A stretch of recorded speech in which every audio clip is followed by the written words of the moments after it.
Let's talk about the shadow side of the fire signs. This is my last video on the pros and cons of being a fire sign, and I've made several other ones about fire signs specifically. If you want to check those out, you can go to the astrology playlist. Starting off with Aries, as you know, Aries is the symbolic infant. Aries being the first on the astrology wheel, their emotional maturity is similar to that of an infant, and their relationship to love matches that same quality. If you're a parent or if you've ever taken care of an infant, you know that infants are emotionally demanding. Infants are demanding and they are very good at asserting themselves when they have emotional needs. So if an infant needs something, they cry. If they cry and you don't respond, they cry louder. So that is essentially how Aries relates to other people. Aries inherently needs love to be able to survive because of their infancy stage and needs someone to help take care of them. That's why Aries seeks emotional nurturing in their relationship. Aries needs their partners and their friends to also be somebody that's kind of like their therapist.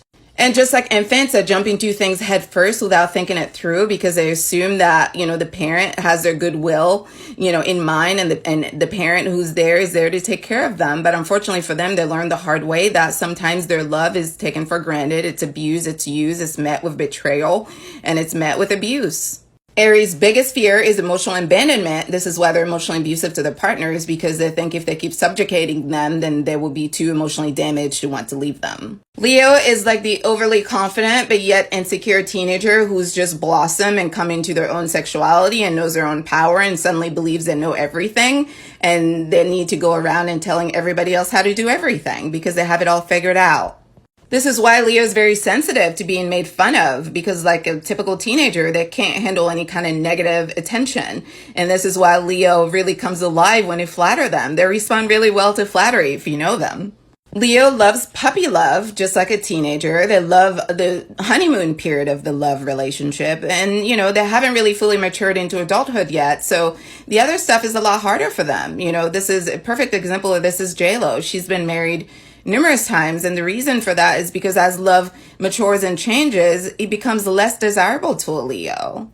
One area of growth for Leo is to understand that they don't know it all, and it's okay to listen to other people who have more experience in certain areas. Sagittarius has the emotional maturity of the 60-year-old who's having a midlife crisis. Sagittarius needs to really love themselves, both for their idealism and their cynicism. They need to make peace with the fact that they resent the restrictions that come with being wise and that come with having so much knowledge, and that they yearn for that freedom and that youthful spirit that they had once before. They're naturally restless, and that's okay.